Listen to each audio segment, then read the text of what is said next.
Volvemos a Mesa de Testigo para hablar ahora con Camila Perochena, historiadora, docente de la Universidad Torcuato Di Tella. También usted la ha visto seguramente en el programa de Carlos Pani con su columna sobre historia. Y bueno, vamos a hablar justamente de la asunción de Javier Milei, qué significado histórico tiene, qué puede pasar de acá en más. Camila, ¿cómo estás? Hola Marian, ¿cómo estás? Muchas gracias por la invitación. No, por favor, gracias a vos por estar. Bueno, quiero empezar por la asunción de Milei, que es un presidente, bueno, atípico en muchos sentidos, ¿no?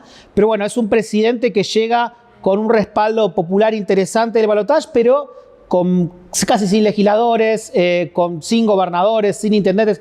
¿Esta situación inicial de Milei se puede comparar con otro presidente de la historia argentina? Bueno, a ver, es una situación muy novedosa, uno podría decir, por la rapidez. Algunos comparan la cosa aluvional que tuvo la llegada de Milei sin una estructura clara con Perón en 1946, más que nada por la sorpresa, ¿no? Perón, pensemos que recién aparece en la escena pública con el golpe de 1943 y empieza muy rápidamente, en solo 2 años, hasta 1945, a escalar posiciones y encuentra un vacío de representación política en los trabajadores y se produce algo medio aluvional, es entre el 17 de octubre del 45 y en el 46, que es que, bueno, Perón logra un gran apoyo, llega a la presidencia, y es verdad que en ese momento Perón no tenía una estructura propia, es decir, los sindicatos lo apoyaban con el Partido Laborista que habían armado para eso, las Fuerzas Armadas también lo apoyaban,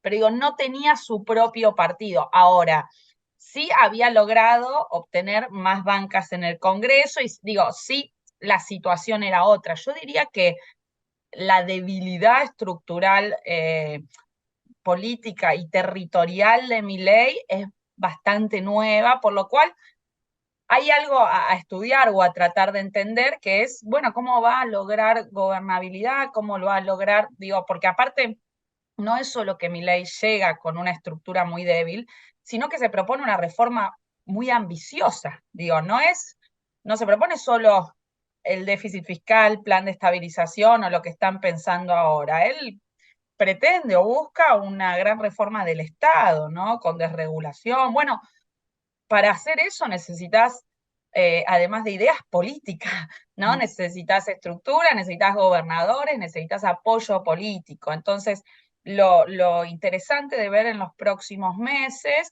es, bueno, cómo se organiza, si es que lo logra y lo hace, para conseguir ese apoyo político que necesita para reformas tan radicalmente estructurales como las que quiere hacer. Ahora, Camila, también hay una situación que se ha destacado en estos días, que es la paradoja de que Milei ubica casi el punto de bifurcación, el comienzo de la decadencia en 1916, con la llegada del radicalismo al poder. Ahora, el discurso de Asunción tuvo muchos puntos en común con el de Irigoyen, ¿no? Que le dejó un discurso escrito al Congreso. Era en ese momento la causa contra el régimen, ahora es, bueno, él contra la casta. Fue algo muy llamativo. Bueno, a ver, para Milei, Irigoyen representa en términos históricos la llegada de lo que él llama el colectivismo al poder. Podríamos decir que para él, con el triunfo de la UCR en 1916, en algunos momentos se ha referido a la llegada del socialismo al poder, y para él esos 100 años, esos 107 años, si querés, que recorren la historia argentina desde 1916, son los años, son como todo un bloque que se piensa de forma uniforme, como un bloque de socialismo, colectivismo, casta política, ¿no? Sin matices en el medio.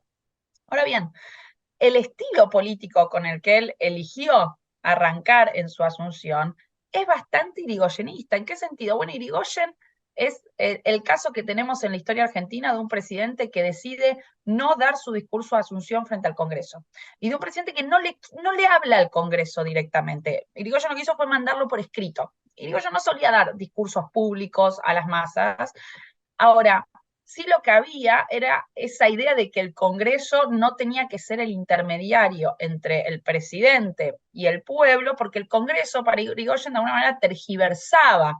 Digo, en el Congreso estaba lo que Milei llamaría la casta, y como bien vos decías, Marian, lo que Irigoyen llamaba el régimen, ¿no? Y él se veía a sí mismo como la causa en contra del régimen. Entonces, eso muchos han dicho, bueno, eso es un rasgo populista del irigoyenismo, Y efectivamente, Milei reproduce este rasgo, ¿no? Entonces acá podemos encontrar esa contradicción interesante entre un presidente que lo que dice es la decadencia argentina arranca con Irigoyen, pero que supongo no inconscientemente, pero sin saberlo, reproduce algunos de los matices de los discursos o de los estilos, del estilo político irigoyeniano. Para marcar también el juego de contrastes, es también interesante marcar que el PRO no tenía un uso de la historia, en general era muy reticente a anclarse, o eran referencias muy vagas, el desarrollismo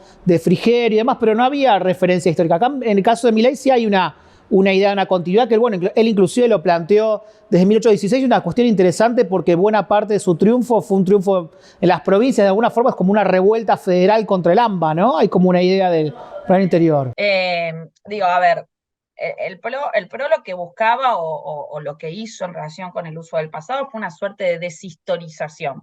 Es decir, en oposición o en reacción al kirchnerismo, que hizo un uso muy intenso del pasado, Macri lo que dijo es, no hay que mirar atrás, hay que mirar al futuro, la Argentina es puro futuro, mirar hacia el pasado es tener una mirada nostálgica, entonces eso lo hizo en los discursos y lo decía permanentemente, pero también recordemos los billetes que se pasó de los próceres a los animales, digo, los diferentes actos o conmemoraciones se veía esa suerte de indiferencia en relación con la historia, pero Milei no, Milei tiene una aspiración refundacional en la cual él busca elaborar una narrativa de la historia argentina, con momentos con los cuales busca afiliarse y con momentos con los cuales busca hacer una ruptura, y donde él se presenta como un nuevo comienzo luego de lo que él llama 100 años de decadencia. ¿Hasta qué punto se presenta como un nuevo comienzo? Bueno, en el discurso de Asunción dijo que su elección era como la caída del muro de Berlín para la Argentina, digo, en esta idea de una idea un poco de guerra fría, ¿no? Entre colectivismo y liberalismo. Y en ese recorrido, narrativa histórica que arma, lo que hace Milei es decir, hay que volver al periodo en que la Argentina fue una potencia, la primer potencia mundial. Bueno, eso es exagerado, no era la primera potencia mundial a principios del siglo XX, pero bueno, a lo que podríamos decir el periodo del modelo agroexportador, 1880, 1910, y él, de hecho, ya lo empieza a situar desde antes con la figura de Alberdi, cuando dice, bueno, hay que reivindicar las ideas de Alberdi que están en la Constitución de 1853, las ideas liberales. Entonces, de alguna manera, para él hay un momento dorado, una Argentina dorada, que es la Argentina de la segunda mitad del siglo XIX, ¿no? La Argentina liberal. Pero ahí hay una tensión, uno podría decir. ¿En qué sentido una tensión?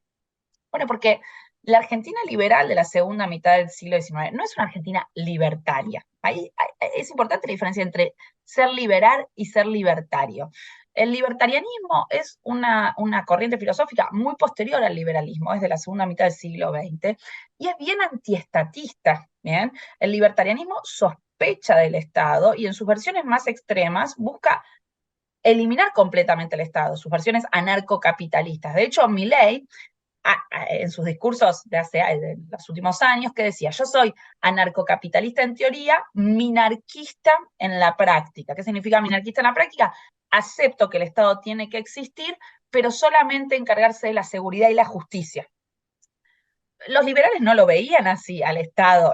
Digo, estos liberales que Milei cita, Alberdi, Roca, Sarmiento, Avellaneda, Pellegrini, bien, que son los liberales que él suele nombrar, no eran antiestatistas, es decir, al contrario, son los constructores del Estado, son los que consolidaron el Estado, los que armaron el sistema impositivo, los que armaron la burocracia, los que apostaron a la escuela pública dependiente del Estado como la vía para el progreso, los que le daban un rol al Estado central, por ejemplo, en el tendido de ferrocarriles, en la construcción de seguridades jurídicas para atraer inversiones, para atraer inmigrantes. Entonces, para todos estos liberales de la segunda mitad del siglo XIX, el Estado era importante, era muy importante.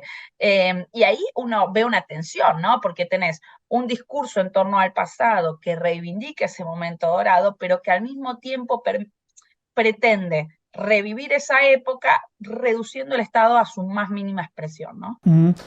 Camila, uno de los datos distintivos, llamativos de la asociación de Milei fue que en el momento que él planteaba, bueno, se ve una etapa de sangre, sudor y lágrimas, sobre todo en la Plaza de Mayo, ¿no? La gente cantaba motosierra, motosierra, un poco vivando lo que venía. ¿Hay antecedentes de ajustes profundos, casi draconianos, como lo que plantea Milei, con apoyo popular, por lo menos sostenido en el tiempo? Bueno, a ver, una cosa es el apoyo, no recuerdo antecedentes de un presidente que gane las elecciones y sea celebrado, diciendo que iba a ser un ajuste y sea celebrado específicamente por eso.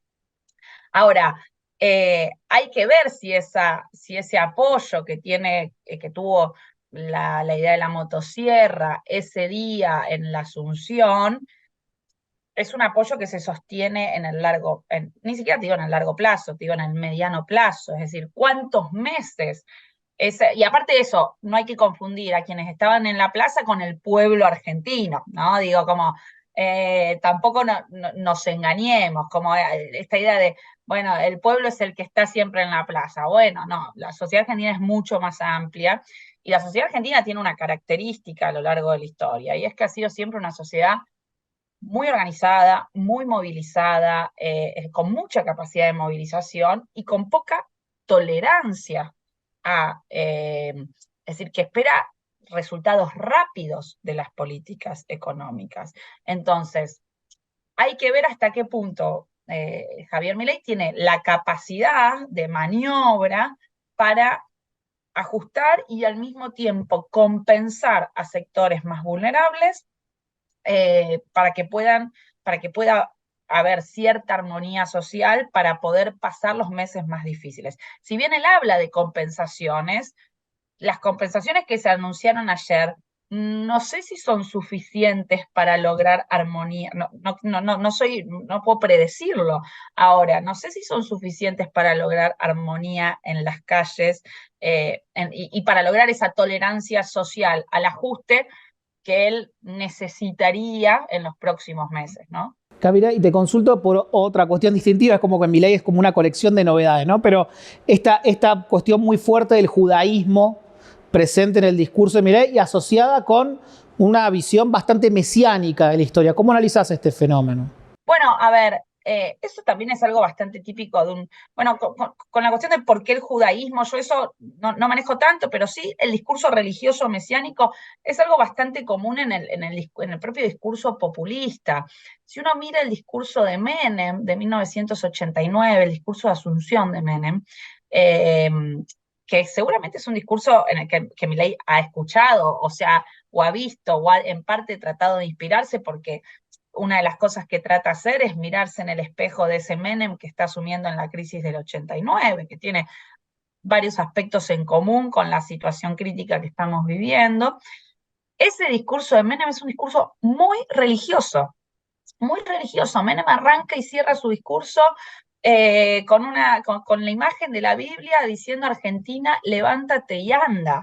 Y lo repite como una suerte de prédica. Y además, la otra cosa que hace Menem en ese discurso es contar que él, mientras estaba en la cárcel, mientras estaba preso durante la dictadura, le pide a Dios que él quería llegar a ser presidente. Y entonces y hay ahí toda una idea de mensaje divino que cuando yo escuchaba el discurso de Milei, pensaba un poco, bueno, está esta cosa mesiánica que uno puede encontrar en el discurso de Menem, ¿no? Así que ahí hay un aire una similitud, ¿no? Un aire de familia entre esos dos discursos. Ahora, esta idea mesiánica, en parte religiosa, bueno, suele aparecer en liderazgos o en estilos de tipo más populista, ¿no? Camila, mil gracias por participar en Mesa de Testigos esta noche. Nos quedamos con muchas ganas de hablar muchos temas. Los vamos a seguir charlando en una oportunidad que seguramente la situación argentina nos va a dar muchas oportunidades para... Gracias, Marian. Que tengan un buen programa. Gracias, estamos en contacto. Quédense que ya volvemos con más Mesa de Testigos después de esta pequeña pausa.